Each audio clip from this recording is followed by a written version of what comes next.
Imagina por un momento un hombre que pasó de ser un príncipe en el palacio más grande del mundo, a convertirse en el líder de una nación esclavizada. Un hombre que, por la gracia de Dios, presenció milagros imposibles, que liberó a su pueblo de la tiranía de un faraón y que guió a millones a través de un desierto lleno de peligros. Un hombre que nunca vio la tierra que se le prometió con sus propios ojos, pero cuya sombra aún perdura en la historia. Pero ¿alguna vez te has detenido a pensar, por qué el diablo quería el cuerpo de Moisés? ¿Qué tan importante podía ser un hombre que, incluso en su muerte, provocó una batalla espiritual de proporciones cósmicas? ¿Qué secreto oculto había detrás de esa contienda entre el arcángel Miguel y Satanás, que se libró por el cuerpo de Moisés, el gran líder de Israel? ¿Por qué el diablo quería el cuerpo de Moisés? La historia de Moisés comienza en la oscuridad de una noche egipcia, cuando su madre, Jocabed, puso a su hijo en una cesta para salvarlo de la furia de un faraón que ordenaba la muerte de todos los varones hebreos. En esa cuna flotante, el destino de una nación estaba sellado. Dios había elegido a Moisés para un propósito mucho mayor que el de ser simplemente un niño salvado por la providencia. En Éxodo 2:10 dice: «Y cuando el niño creció, ella lo trajo a la hija de Faraón, la cual lo tomó por hijo, y le puso por nombre Moisés, diciendo: porque de las aguas lo saqué». Pero Moisés no sería solo un príncipe egipcio. Su corazón nunca fue verdaderamente egipcio. En sus venas corría la sangre del pueblo de Israel, y su destino estaba marcado por la esclavitud de su pueblo y la liberación prometida por Dios.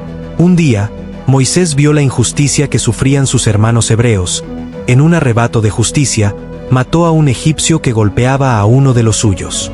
Aterrorizado por las consecuencias, huyó al desierto. Allí, Dios lo encontró en la zarza ardiente, revelando el plan divino para su vida. Como cita Éxodo 3:4. «Y viendo Jehová que él se acercaba para ver, lo llamó Dios de en medio de la zarza, y dijo: Moisés, Moisés. Y él respondió: heme aquí». De un príncipe en Egipto a un fugitivo en el desierto, Moisés pasó 40 años de su vida preparándose para el llamado más grande que jamás podría imaginar: ser el líder de una nación que sería liberada del yugo de Egipto. Y así, Moisés, con humildad, temor y una fe inquebrantable, se convirtió en el instrumento de Dios para liberar a Israel. Él caminó ante el faraón, desafiando el imperio más poderoso del mundo, y vio cómo Dios rompía las cadenas de su pueblo a través de plagas y milagros incomprensibles para la mente humana. Y Éxodo 14:21 dice: «Y extendió Moisés su mano sobre el mar, y Jehová hizo retirar al mar con un fuerte viento oriental toda aquella noche, y convirtió el mar en tierra seca, y las aguas fueron divididas. Vio el mar abrirse, caminó sobre tierra seca, y vio cómo su pueblo pasaba de la esclavitud a la libertad». Moisés no solo fue un líder, fue el profeta de Dios, el mediador entre el pueblo y el Creador, el hombre que subió al monte Sinaí y recibió las tablas de la ley con la mano de Dios escribiendo sobre ellas. También en Éxodo 34:29 dice: «Y cuando Moisés descendió del monte Sinaí con las 2 tablas del testimonio en su mano, al descender del monte, no sabía que la piel de su rostro resplandecía, después que hubo hablado con Dios». Su rostro brillaba con la gloria de Dios, pero el pueblo, temeroso, no podía mirarlo directamente. Moisés era el hombre elegido para llevar a Israel a la tierra prometida, pero la historia de Moisés, como veremos, va mucho más allá de su muerte. Hay un misterio profundo que rodea su fin, y un enemigo que estaba dispuesto a todo para reclamarlo. La historia de Moisés no termina con el cruce del Mar Rojo ni con las victorias sobre los enemigos de Israel. Su fin llega cuando, después de 40 años de liderar a Israel a través del desierto, Moisés sube al monte Nebo, desde donde puede ver la tierra prometida, pero no puede entrar en ella. Muere allí, en solitario, sin que nadie conozca su sepulcro. En Deuteronomio 34:5 dice: «Y murió allí Moisés, siervo de Jehová, en la tierra de Moab, conforme a la palabra de Jehová. Y le enterró en el valle, en la tierra de Moab, frente a Bet-peor, y nadie sabe hasta el día de hoy dónde está su sepulcro». Pero lo que es aún más sorprendente es que, después de su muerte, no solo vemos un pueblo triste por la pérdida de su líder. Vemos algo mucho más inquietante. En el libro de Judas, encontramos una referencia muy peculiar que involucra a Moisés y al diablo. En Judas nos encontramos con algo que es verdaderamente desconcertante. El arcángel Miguel, el guerrero celestial, lucha contra Satanás por el cuerpo de Moisés. Él lo menciona en Judas 1:9. Pero Miguel el arcángel, cuando contendía con el diablo y disputaba con él sobre el cuerpo de Moisés, no se atrevió a pronunciar juicio de maldición contra él, sino que dijo: «El Señor te reprenda». ¿Por qué el diablo quería el cuerpo de Moisés? Aquí se nos presenta una batalla espiritual que nos lleva mucho más allá de la comprensión humana. La muerte de Moisés no fue simplemente el final de un líder terrenal, fue un momento de gran importancia cósmica.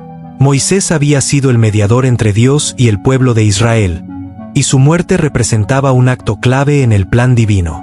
Satanás sabía que el legado de Moisés, como figura profética, podía ser usado para desviar al pueblo hacia la idolatría.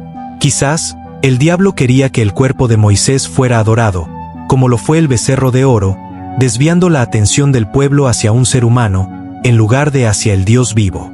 Desde el principio de la historia de Israel, el diablo ha intentado desviar la adoración del único Dios verdadero hacia ídolos y falsos líderes. En el desierto, cuando Moisés estuvo ausente durante 40 días, el pueblo rápidamente cayó en la tentación de adorar un becerro de oro. Moisés, al regresar, vio el desastre que había causado su ausencia. Pero el problema no era solo el becerro de oro. El problema era el corazón del pueblo, que rápidamente caía en la idolatría. Se menciona, en Éxodo 32:8, «Pronto se han apartado del camino que les mandé, se han hecho un becerro de fundición y lo han adorado». Si el diablo lograba tomar el cuerpo de Moisés, podría haber desviado la adoración de la nación israelita hacia un hombre, y no hacia el único digno de recibirla, Dios mismo. La adoración de Moisés, más que la de cualquier otro líder humano, habría sido un golpe mortal para la fe de Israel. Sin embargo, el plan de Satanás estaba condenado al fracaso. La muerte de Moisés, aunque triste, no era el final de la historia. Moisés, como líder de Israel, no solo representaba la ley, sino que también era una figura de Cristo, el verdadero Salvador, quien vendría a liberar al pueblo de la esclavitud del pecado. Mateo 17:3. Y he aquí, les aparecieron Moisés y Elías, hablando con él.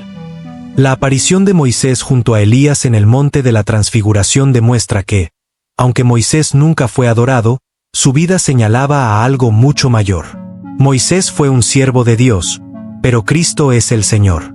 El diablo fracasó en su intento de desviar la gloria de Dios. Al final, el cuerpo de Moisés fue guardado por el Señor, porque ni el diablo ni el hombre pueden arrebatarle lo que Dios ha planeado. El diablo quiso el cuerpo de Moisés, pero no pudo. El legado de Moisés no es un objeto de idolatría, sino un testimonio de la fidelidad de Dios a su pueblo. Y al final, esa fidelidad se cumple en Cristo, quien es el único digno de toda adoración.